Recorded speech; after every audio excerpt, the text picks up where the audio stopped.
Hey, it's #1 best-selling author and keynote speaker, Eric Quammen, but most of you know me as Equal Man. I'm super excited about the 7 tips that we're gonna give you today. They're coming from Brene Brown, who is also a fellow Longhorn.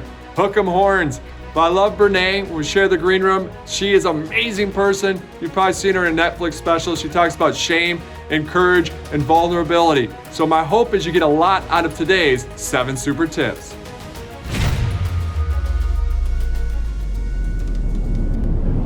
It's so hard. I thought doing this research, I thought going into it, there were authentic people and inauthentic people. I did not find any evidence of that at all. What I found is authenticity is a practice, and you choose it every day, sometimes every hour of every day. And it's a practice. It's not, I just wake up and, hey, I'm authentic. It's that when you walk into a meeting, you have to make the choice. Am I gonna show up and let myself be seen? Am I gonna raise my hand and say, wow, y'all look super excited. I don't know what in the hell you're talking about. I'm so lost. That's a choice. Yes, Right? I don't think you can truly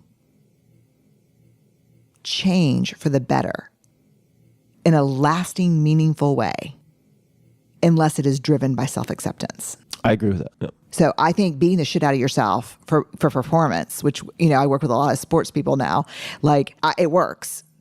And if all you have to do is pay someone for one season, or all you do is one game or one whatever, you're okay. But lasting, meaningful change has to be driven by self-acceptance. The thing is,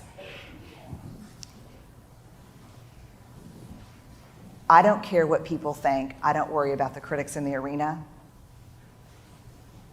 Sends a huge red flag up for me. We're hardwired for connection. When we stop caring what people think, we lose our capacity for connection. When we become defined by what people think, we lose our capacity to be vulnerable.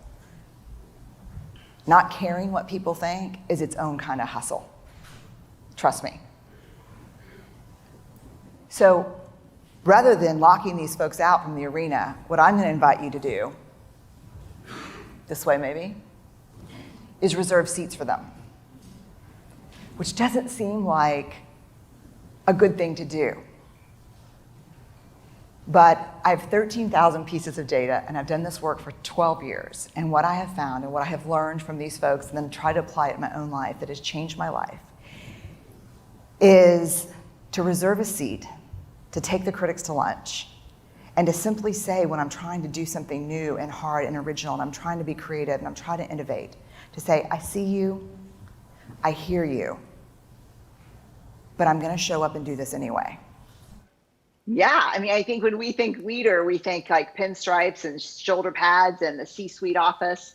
And the truth is, I've been in those offices and couldn't find a leader to save my life. And I've been around everyday people that would never identify as a leader and been surrounded by them. So I define a leader as any person who holds themselves accountable for finding the potential in people and processes and has the courage, the guts to develop that potential.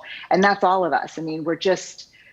I recently asked John Meacham, I said, what would you say to people who don't think they're leaders? And he said, then you don't understand democracy. We all have to lead. Wow. And so I loved that. I think we're all leaders. It's a skill set. We've been studying it I've been doing this work for 20 years, the last 7 years, really looking at courage and leadership specifically.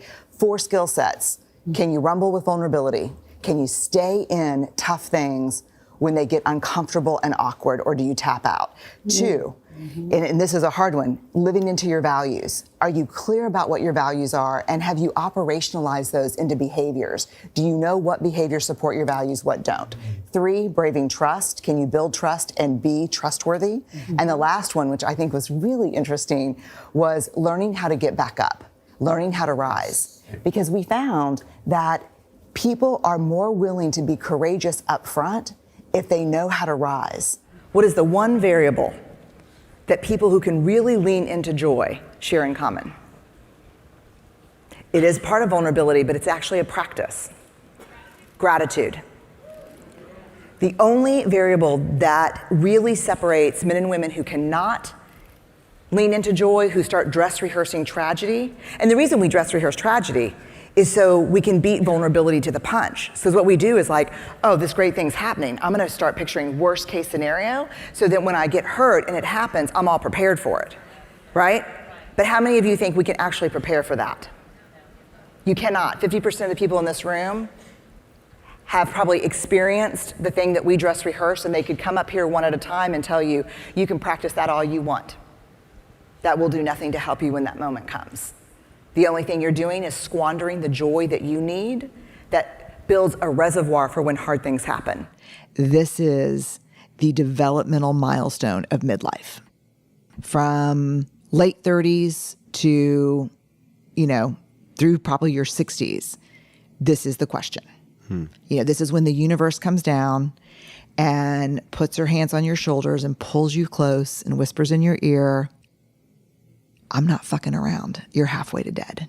The armor is keeping you from growing into the gifts I've given you. That is not without penalty. Time is up. So this is what you see happen to people in midlife. And it's not a crisis. It's a slow, brutal unraveling. And this is where everything that we thought protected us keeps us from being the partners, the parents, the professionals, the people that we want to be. And I've only seen, this is a fork in the road. Well, my hope is you got a lot out of today's 7 super tips from Brene Brown. Feel free to check out her books. My favorite is Dare to Lead. Also, a huge thanks to all of you for making my book a #1 new release on Amazon. That's right, The Focus Project. So if you haven't gotten it, or you have someone in your life that's really struggling with focus right now, go ahead and check that out on Amazon. It's called The Focus Project.